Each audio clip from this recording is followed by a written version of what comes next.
चौथे चरण का मतदान खत्म हुआ कल और इसके साथ ही और भी बहुत सारी चीज़ें हैं जो खत्म हुई, कुछ चीज़ें सुनिश्चित हो गई और कुछ चीज़ें वो हैं जो हमेशा के लिए अंधकार में, अनिश्चितता के अंधकार में जाने वाली हैं। लेकिन चौथे चरण के मतदान की जो स्थिति रही उसके बाद मैं आपको उन अनुमानों के विषय में बताऊंगा जो राज्यवार मतदान के बाद के जुटाए हुए आंकड़े और पूर्व के आंकड़ों में मिलान के साथ मैं आपको ये बताने का प्रयत्न करूंगा कि प्रत्येक राज्य से जो परिणाम आने वाला है वो क्या आने वाला है। राम राम, मेरा नाम अजय सिंह, स्वागत है आपका मेरे YouTube चैनल बसर पर।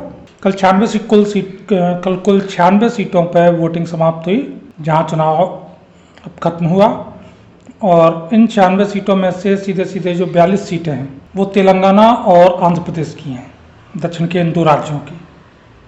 आंध्र प्रदेश में इसके साथ ही विधानसभा के लिए भी मतदान हुआ है और वहाँ पे नवीन राज्य सरकार का भी गठन साथ ही साथ होना है। तो सबसे पहले बात हम आंध्र प्रदेश की ही कर लेते हैं। चंद्रबाबू नायडू ने आंध्र प्रदेश को वाकई नई ऊंचाइयां दी, विकास के नए मायने समझाए, लेकिन लोक लुभावन नीतियां और कई अन्य इस तरह की जो चुनावी वादे होते हैं उनके चलते चंद्रबाबू नायडू सत्ता से बाहर हो गए। वाईएसआर कांग्रेस ने पिछले चुनाव में चंद्रबाबू नायडू को करारी हार दी, लेकिन इस करारी हार में भी नायडू जी के पास एक वजह थी खुश होने की कि चंद्रबाबू नायडू ने अपना आधार वोट बैंक नहीं गंवाया था, उनका वोट उनके साथ था। ये सबसे पॉजिटिव चीज़ थी और इसी पॉजिटिविटी से निकलेगा 2024 का चुनाव परिणाम। एक और वजह थी, आंध्र प्रदेश में चंद्रबाबू नायडू का वोट स्थिर रहा, लेकिन फिर भी वाईएसआर इस वजह से जीती कि जो कांग्रेस का वोट था, जो लगातार कांग्रेस के साथ रहता था, वो पूरी तरह से टूट के वाईएसआर में चला गया। कांग्रेस के पास वोट के नाम पे कुछ भी शेष नहीं रहा। लेकिन इतने के बाद भी चंद्रबाबू नायडू ने जो एक बार सेट की थी अपने कार्यकाल में, जगनमोहन रेड्डी कभी भी उसे लांघ नहीं पाए और इसका नतीजा है आंध्र प्रदेश में भारी सरकार विरोधी लहर वोटर के बीच में। स्थिति ये है कि करीब 10% तक वोट टूट रहा है, अस्थिर वोट के रूप में वापस चंद्रबाबू नायडू जी के पास लौट रहा है और लगभग ये सुनिश्चित है कि चंद्रबाबू नायडू जी बहुत अच्छे बहुमत के साथ जीत के दोबारा सरकार बनाने जा रहे हैं और ये जीत उनकी जो होगी करीब 47 से 48% वोट प्राप्त करने वाली होगी। और इस स्थिति में जब वोट पहुंचता है तो हमेशा बड़ी जीत लेके आता है। फिर 60-65% से जो गिनती शुरू होती है सीटों की, वो 90% तक जाएगी या 95% तक कहना बड़ा मुश्किल होता है। कई बार तो पूरा सफाया भी हो जाता है सत्ता पक्ष का। और आंध्र प्रदेश में मैं बिना संकोच एनडीए के पक्ष में क्लीन स्वीप पे दाव लगा रहा हूँ। भूले भटके कोई एक आध सीट हो सकती है जो शायद इधर उधर हो जाए, अन्यथा संभावना यही है कि क्लीन स्वीप होगा। वहाँ की सीटों में 20 से ज़्यादा सीटें वो हैं जिन पर किसी तरह की लड़ाई या किसी तरह का मुकाबला दिख नहीं रहा। जो बाकी सीटें हैं भी तो उनमें मुकाबले हैं, वो स्पष्ट तौर पर एनडीए के पक्ष में झुके हुए हैं। तो आंध्रा वो स्टेट है जिसको लेकर के कम से कम एनडीए समर्थक निश्चिंत हो सकते हैं। विधानसभा की अगर बात की जाए तो मैं एनडीए के पक्ष में 130 सीटें लेके चलूँगा और यहाँ से गिनती शुरू होगी, यह संख्या ऊपर भी जा सकती है। 130 सीट के आसपास आंकड़ा रहने ही वाला है आंध्र प्रदेश विधानसभा का भी। जहाँ इतना प्रचंड बहुमत स्पष्ट दिखाई दे रहा है, वहाँ मुझे ये समझ में नहीं आ रहा है कि मीडिया ठीक मध्य प्रदेश के नतीजों की तरह, जो अभी पिछला चुनाव मध्य प्रदेश में विधानसभा का हुआ है उसके नतीजों की तरह मीडिया क्यों इस चीज़ को इग्नोर कर रहा है कि आंध्र प्रदेश में उसी तरह की लहर चंद्रबाबू नायडू की है। एमपी में भी मैंने आपको समय से पूर्व बताया था कि वहाँ पे कांग्रेस लड़ाई में नहीं है। मामा शिवराज सिंह अपने कैरियर की सबसे बड़ी जीत दर्ज करने जा रहे हैं और ये बात मैंने चुनाव जिस दिन खत्म हुआ था उस दिन स्पष्ट तौर पर लिख दी थी। परिणाम में जो आया सभी के सामने है। आंध्रा के ही छोटे भाई तेलंगाना की बात कर लें, अगर 17 सीटों पर चुनाव हुआ है तेलंगाना में भी, और जो विधानसभा का परिणाम अभी कुछ दिन पहले वहाँ पे आया, उसे देखते हुए कोई भी यही कहेगा कि कांग्रेस यहाँ बढ़त मिलेगी, लेकिन ऐसा होने नहीं जा रहा है। आरंभिक तौर पे मुझे भी जब मैं आंकड़े खंगाल रहा था उस समय यही लगा, लेकिन वोटिंग के बाद जो स्थिति है अगर मैं उस पर बात करूं तो यहाँ कांग्रेस के हाथ उतना कुछ आने वाला नहीं है जितना कांग्रेस उम्मीद बांधे गए। और सबसे बदतरीन स्थिति इस विधानसभा चुनाव के बाद हुई है टीआरएस की, यानी कि तेलंगाना राष्ट्र समिति। इनके पास वोटर और कैडर दोनों की कंगाली आने वाली है इस चुनाव में, ये सुनिश्चित है। सीटों पे अगर तेलंगाना की, आंध्रा की मैंने पहले ही कहा क्लीन स्वीप है। तेलंगाना की सीटों की अगर मैं बात करूं तो आदिलाबाद, करीमनगर, निजामाबाद, जहीराबाद, सिकंदराबाद, महबूब नगर, आपका भुवनगिरी और वारंगल, इसमें महबूबाबाद भी जोड़ लीजिए। ये वो सीटें हैं कि जिन पे बीजेपी अपनी बढ़त बना चुकी है, और इनमें भी वारंगल ही ऐसी है जहां पर जो बढ़त है वो छोटी है। बाकी की सीटों पे जो बढ़त है वो है भी काफ़ी मजबूत। अगर आंकड़ा देने का कहा जाए मुझे तो 17 में से 9 सीटें तो कम से कम लेने जा रही है बीजेपी तेलंगाना में। वोट शिफ्टिंग बहुत ज़बरदस्त हुई है बीआरएस के खेमे से। कई बड़े नेता बीआरएस से बीजेपी में आए हैं, साथ वोट भी आया है। और जो वहाँ का जो तेलंगाना का फैमिली बिजनेस था पार्टी के नाम पे, प्राइवेट लिमिटेड थी टीआरएस, उसमें जिस तरह से वहाँ पे उनके नेता ने अपनी बेटी को, अपने बेटे को, नाती को, पोते को, ससुर को, जमाई को, सबको पार्टी में बोर्ड ऑफ डायरेक्टर में लिया, उससे बाकी लोगों का नाराज होना स्वाभाविक था और वो हुआ भी। उसके बाद भ्रष्टाचार के गंभीर आरोप इन लोगों के ऊपर रहे और उनके चलते इस पार्टी का समाप्ति तय थी। और लगभग जितनी इस तरह की पार्टी हैं भारत में प्राइवेट लिमिटेड वाली, उन सभी का यही अंत होना सुनिश्चित है। बिहार की 5 सीटों पर कल वोट पड़ा और मैं 5 में बिना हिचक कहूँगा कि मुंगेर इकलौती ऐसी सीट है कि जहाँ मुकाबले जैसी कोई चीज़ मुझे दिख रही है।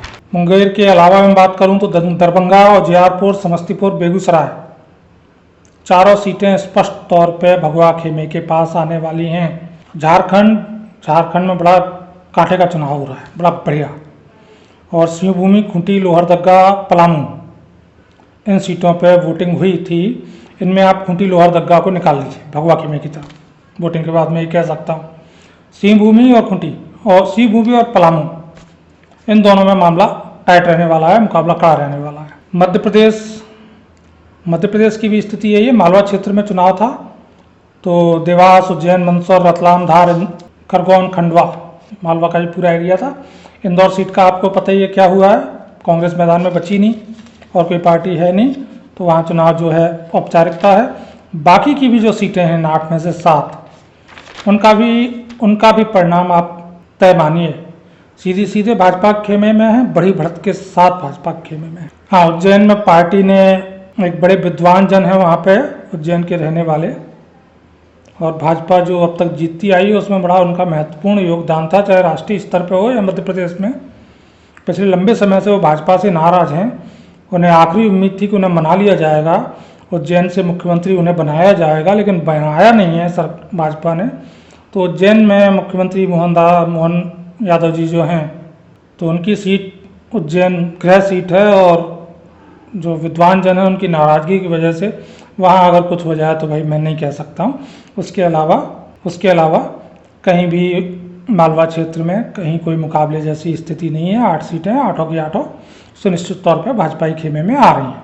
महाराष्ट्र में 11 सीटों पर कल वोटिंग हुई है। 4 इसमें से ऐसी हैं जो बड़े कड़े मुकाबले में फंसी हुई हैं। सबसे पहले मैं औरंगाबाद की बात करूंगा तो यहाँ से इम्तियाज जलील AIMIM का जीता था पिछली बार। दलित और मुस्लिम कॉम्बो वोट का कमाल था कि ये सीट निकल गई, अन्यथा औरंगाबाद शिवसेना की पारंपरिक सीट थी, लेकिन शिवसेना भी बढ़ चुकी है। और सारी परिस्थितियाँ जो वोटिंग के बाद की वहाँ की जानकारी में आई हैं, मेरी बात हुई है, यहाँ से इम्तियाज जलील हार रहा है, ये तो तय है। और जो शिवसेना बनाम शिवसेना का मुकाबला है वहाँ पे, उसमें भी नई वाली शिवसेना सुनिश्चित तौर पर बढ़त बनाए हुए है। औरंगाबाद में हमेशा चतुष्कोणीय मुकाबला रहा करता था, पिछले चुनाव में भी था, लेकिन वर्तमान परिस्थितियों में सीधे मुकाबले की स्थिति बन गई है। और स्थिति ये बनी है कि वहाँ से एक निर्दलीय प्रत्याशी हैं हर्षवर्धन जाधव, और बड़ा अच्छा गेन किया है हर्षवर्धन जाधव ने। तो जो नई वाली शिवसेना है उसका मुकाबला हर्षवर्धन जाधव से होने जा रहा है, जहाँ तक मेरा अनुमान है। और इस मुकाबले में अगर पुरानी शिवसेना कुछ वोट तोड़ पाई भगवा खेमे के, तो हर्षवर्धन जाधव हो सकता है निर्दलीय जीत जाए। तो चंद्रकांत खैरे और हर्षवर्धन जाधव के बीच में मुकाबला है यहाँ पे। इम्तियाज जलील की हार लगभग तय है। इसके अलावा मैं बात करूँ सुरूर, शिरडी और मालव, ये 3 सीटें और हैं जो कड़े मुकाबले में हैं। भीड़ में भी कुछ दिक्कतें थीं, लेकिन अब वो सॉर्ट आउट हैं, तो इतना कोई बड़ा असर नहीं होने वाला। लेकिन इन बाकी की जो 3 सीटें हैं उन पर बहुत टाइट मुकाबला होने वाला है, कड़ा मुकाबला होने वाला है। उड़ीसा की 4 सीटों पर कल मतदान हुआ है और इसमें से 3 सीटें ऐसी हैं कि जिनके विषय में कहीं भी कोई इकबट वाली बात नहीं है, जहाँ जिनके विषय में कहीं भी कोई संदेह जैसी स्थिति नहीं है। कालाहांडी है, नवरंगपुर है और बहरामपुर है, ये तीनों सीटें लगभग क्लियर हैं, ये भगवा खेमे को मिलने जा रही हैं। चौथी सीट है कोरापुट, और कोरापुट के विषय में आपको बता दूं, ये कांग्रेस की बड़ी परंपरागत सीट रही है 1952 से लगा करके और 2019 तक। सिर्फ 2 बार ऐसा हुआ है कि यहाँ कांग्रेस हारी है, और उसमें भी 1972 से लगा करके और 2004 तक यहाँ पे लगातार जो सांसद थे वो एक ही रहे, गिरधर गमांग। एक बार उनकी पत्नी यहाँ से चुनी गई थी, और गिरधर गमांग ऐसा भी नहीं कि बस जीतते रहे हों, फिर हमेशा से वो बड़े ही अच्छे मार्जिन से वहाँ से इस सीट को निकालते रहे। फिर 2009 और 2014 में इस सीट को बीजेडी ने जीता, और 2019 में वापस कांग्रेस ने इसे बीजेडी से छीन लिया। लेकिन जो 2024 की लड़ाई है कोरापुट में, उसमें से कांग्रेस गायब है, कांग्रेस का वोट बैंक उसके साथ नहीं है। इस बार जो लड़ाई है वो सीधी बीजेपी और बीजेडी के बीच में है। कांग्रेस तीसरे स्थान से भी, और तीसरे स्थान पर भी बहुत मामूली वोट के साथ खिसक चुकी है। हार जीत का फैसला यहाँ पे बीजेडी और बीजेपी में होगा, और जो है भी मुकाबला वो इतना करीबी है कि 1 से 2% वोट के बीच में ही हार जीत तय हो जाएगी। बंगाल की कल 8 सीटों पर वोटिंग हुई। बहरामपुर में थोड़ा त्रिकोणीय मुकाबला है।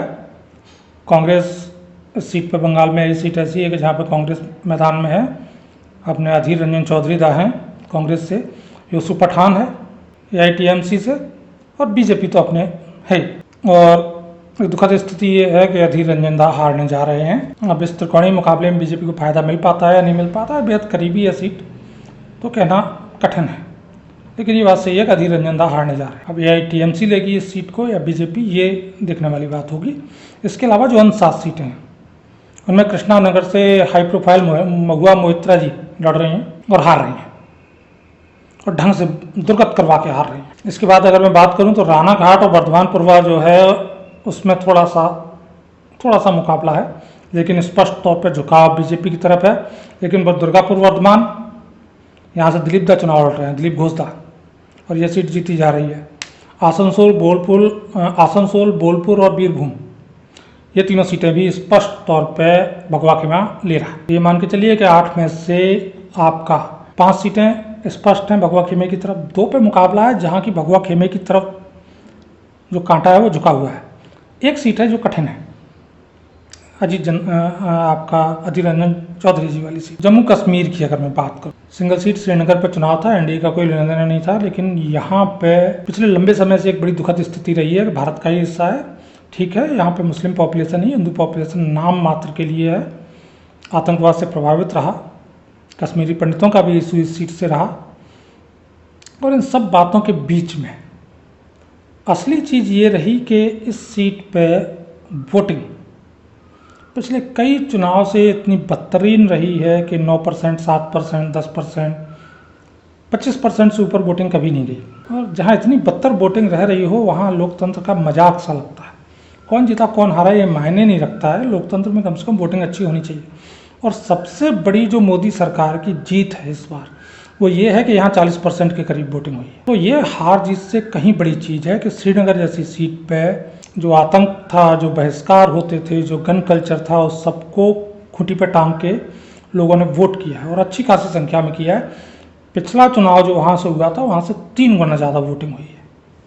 अब इतनी ज़्यादा वोटिंग हुई है, लोगों ने क्या किया है क्या नहीं किया है वो 4 तारीख को हम देखेंगे। लेकिन इससे बड़ी जीत मोदी सरकार की नहीं हो सकती है कि उन्होंने वोटिंग को सीधे 3 गुने पहुँचाया। ये परिस्थितियाँ जम्मू एंड कश्मीर और श्रीनगर में उन्होंने पैदा की। उत्तर प्रदेश में आपकी जो सीटें थीं जहाँ पे चुनाव था, 13 सीटें भाई, और उनमें सबसे पहले मैं वो सीटें बता दूँ आपको कि जहाँ पे मुझे कोई मुकाबला दिख नहीं रहा है, जहाँ कोई कुछ भी कहे, मुझे ये बिल्कुल भी, मैं ये मानने को तैयार नहीं हूँ कि यहाँ मुकाबले जैसी स्थिति है। और ये सीधी सीधी सीटें वो हैं जो भाजपा की तरफ स्पष्ट बढ़त लिए हुए हैं। शाहजहाँपुर है, खीरी है, धौरहरा है, सीतापुर है, हरदोई है, मिश्रिक है, और इसके बाद आप आ जाइए तो अकबरपुर है। इन सीटों को लेके कहीं कोई डाउट जैसी स्थिति नहीं होनी चाहिए। ये सीटें सीधी सीधी भगवा खेमे की तरफ जा रही हैं। अब मैं उन सीटों पे आता हूँ कि जिन पर मुकाबले की स्थिति है। पहली सीट जिसे सुन के आपको शायद आश्चर्य होगा, लेकिन उन्नाव, अनु टंडन ने ये चुनाव बड़ा महंगा किया, और एक बड़ी अजीब सी स्थिति ये हो गई है कि वहाँ पे जो सवर्ण वोट है वो कांग्रेस की तरफ खिसका है। ब्राह्मण वोट भी गया है, राजपूत वोट भी गया है। और इस स्थिति में ये सीट उतनी स्पष्ट नहीं रहती कि साक्षी महाराज को मैं कह सकूं कि बस जीत गए। यहाँ मुकाबला है और सुनिश्चित तौर पर। फर्रुखाबाद सीट पर मुकेश राजपूत जी के अगेंस्ट में काफ़ी चीज़ें थीं, लेकिन समय रहते उन्हें सॉर्ट आउट कर लिया गया। करीबी लड़ाई है, लेकिन मुकेश राजपूत इस सीट को भी निकाल लेंगे। कानपुर सीट पे कांग्रेस ने लंबे समय तक श्री प्रकाश जायसवाल का वहाँ पर बड़ा जलवा रहा। कोयला चोर श्री प्रकाश जायसवाल थे, सभी को याद ही होगा। और यहाँ पे कानपुर सीट जो है उस पर ब्राह्मण और दलित ये 2 वोट बड़े निर्णायक होते हैं। बनियों की संख्या भी अच्छी है, लेकिन जो निर्णायक भूमिका निभाता है वो ब्राह्मण और दलित वोट निभाता है। यहाँ पे अगर वोटिंग को और सारी परिस्थितियों को आप देखेंगे तो कानपुर सीट पे आपको यही दिखेगा कि भाजपा की तरफ झुकी हुई सीट है, लेकिन फिर भी यहाँ हार जीत जो होगी वो करीबी होगी, 50,000 वोट के अंदर होगी, ये मेरा अनुमान है। तो कानपुर सीट को भी मैं संघर्ष वाली सीटों में जोड़ूंगा। तो उन्नाव, फर्रुखाबाद, कानपुर के बाद चौथी सीट जिस पर सबसे ज़्यादा सबका ध्यान लगा हुआ है वो है आपकी कन्नौज। और कन्नौज बुरी तरह से उलझी सीट है, बहुत ज़्यादा उलझी हुई सीट है इस समय कन्नौज। थोड़ा मैं आपको विस्तार से बता देता हूँ। कन्नौज में 5 विधानसभाएँ आती हैं और बीजेपी और सपा दोनों के साथ इस चुनाव में ये दिक्कत रही है कि बीजेपी टूट से परेशान रही, वोटों की टूट से परेशान रही बीजेपी, तो पार्टी में फूट से परेशान रही सपा। पहले वहाँ से तेज प्रताप यादव को टिकट दिया गया था, अखिलेश का भतीजा है। और जब वहाँ कैडर में विद्रोह की स्थिति आ गई वहाँ पे पार्टी में कि ठीक है भाई तुम लड़ लो, फिर तुम्हारी बीवी लड़ ले, बीवी के बाद भतीजा लड़ ले, भतीजे के बाद बिटिया लड़ेगी, बिटिया के बाद कुत्ता लड़ेगा, उसके बाद भैंस लड़ेगी, तो बाकी क्या करेंगे, घास काटेंगे। उस स्थिति का जो विरोध वहाँ उत्पन्न हुआ तो वहाँ का जो लोकल स्थानीय कैडर है उसने आके अखिलेश से कहा कि भैया तेज प्रताप बुरी तरह से हारेंगे पाठक से, तो बेहतर ये है कि इस सीट पे आप खुद आएँ, आपके अलावा कोई नहीं है जो इस सीट को निकाल सके। वही हुआ, तेज प्रताप को हटा के अखिलेश खुद पहुँचे। और जब बड़ा नेता सामने होता है तो मुकाबला होता है। और अगर अखिलेश यादव के यहाँ से नॉमिनेशन करने से पहले, खुद को प्रत्याशी घोषित करने से पहले की मैं बात करूँ तो स्पष्ट तौर पर 25 से 30,000 वोट की बढ़त बीजेपी को, सुब्रत पाठक को यहाँ से थी। और कोई भी आधार प्रत्याशी खड़ा होता तो सुब्रत पाठक उसे अच्छे से हराते, जैसे डिम्पल यादव को पिछले चुनाव में हराया था। अगर डिम्पल भी वहाँ वापस जाती तो डिम्पल भी हारती। लेकिन अब चूंकि अखिलेश यादव मैदान में है, दोनों तरफ से पूरा जोर लगाया गया है और उस जोर लगाने के चक्कर में एक चीज़ फंस गई है। एक तो सुब्रत पाठक जी का जो कोर वोट बैंक है, ब्राह्मण वोट, वो टूट के सपा में गया है। थोड़ा राजपूत भी गया है, Rajput in the sense Lodh Rajput, Rajput vote मतलब जो लोध राजपूत वोट है, मैं उसकी बात कर रहा हूँ। तो वो भी थोड़ा सा टूटा है और ब्राह्मण वोट भी अच्छा खासा टूटा है। खासतौर पर जो औरैया की बिधूना विधानसभा है वो कन्नौज सीट से लगती है और वहाँ से ब्राह्मण वोट टूटा है। और जो कन्नौज विधानसभा है वहाँ भी ये टूट है। इसके अलावा एक विधानसभा तिरवा है और तिरवा में भी काफ़ी वोट टूटा फूटा है। तो पाठक जी के लिए भी ये चीज़ें बुरी हैं कि बीजेपी वोट कई जगह अच्छी संख्या में टूटा है। लेकिन बुरी खबर अखिलेश यादव के लिए भी है। उनका कोर वोट बैंक यानी कि यादव, छिबरा मऊ जहाँ से उन्हें सबसे तगड़ी बढ़त मिलती थी वहाँ पे बिखरा है। और ये टूट भी बहुत अच्छी वाली है, कमज़ोर बिल्कुल भी नहीं है। मैं यहाँ बिल्कुल स्पष्ट बता दूँ, विधानसभा जब परिणाम आएंगे और विधानसभा वाइज बढ़त आपको अखबारों में देखने को मिलेगी तब आप देखेंगे कि छिबरा मऊ सीट पे भी पिछले कई चुनाव की अपेक्षा, भले डिम्पल हारी थी लेकिन छिबरा मऊ में ठीक ठाक वोट मिला था, डिम्पल को अच्छी बढ़ती थी। तो ये सुनिश्चित है कि यहाँ से छिबरा मऊ से अखिलेश को पहले जैसा वोट नहीं मिलने जा रहा है। यादव वोट में टूट हुई है, नाराज़गी है। तो इनका भी टूटा है, उनका भी टूटा है, दोनों तरफ से टूटा है। अब किसकी किस्मत इस टूटने के चलते फूटेगी ये तो 4 तारीख को पता चलेगा। मुकाबला उलझ गया है, ये पक्का है। और अखिलेश यादव के लिए ये सीट आसान बिल्कुल नहीं होने जा रही। और कहीं अगर ये टूट फूट वाली स्थितियाँ नहीं होती दोनों तरफ से तो मुझे ये कहने में हिचक बिल्कुल भी नहीं होती कि अखिलेश यादव चुनाव हारने जा रहे हैं। लेकिन अब भी मैं बिल्कुल ये नहीं कहने जा रहा हूँ कि जीतने जा रहे हैं। पाठक जी मुकाबला कर रहे हैं, कम से कम अब तक कर रहे हैं। कन्नौज सीट के फंसने के कुछ और भी मायने हैं। अगर गलती से यहाँ पे अखिलेश यादव हारते हैं, आप एक चीज़ और समझ लीजिए कि अखिलेश यादव अपनी राजनीति से भी हाथ धो बैठे। हो सकता है पार्टी से भी धो बैठे और भविष्य की राजनीति से भी धो बैठे। तो यहाँ पे दानववत की स्थिति आ जाएगी और वो अखिलेश के लिए सबसे बदतर होगा। चुनाव में हार जीत तो चलती रहती है। तो कौन हारा कौन जीता ये तो 4 तारीख को हम देखेंगे। लगभग सीटों का अनुमान राज्यवार मैंने आपको स्पष्ट तौर पे दे दिया। अब इसमें आप अपने गणित, अपनी संभावनाएं जोड़ते हुए इसे और बेहतर करने का प्रयत्न करें। राम राम।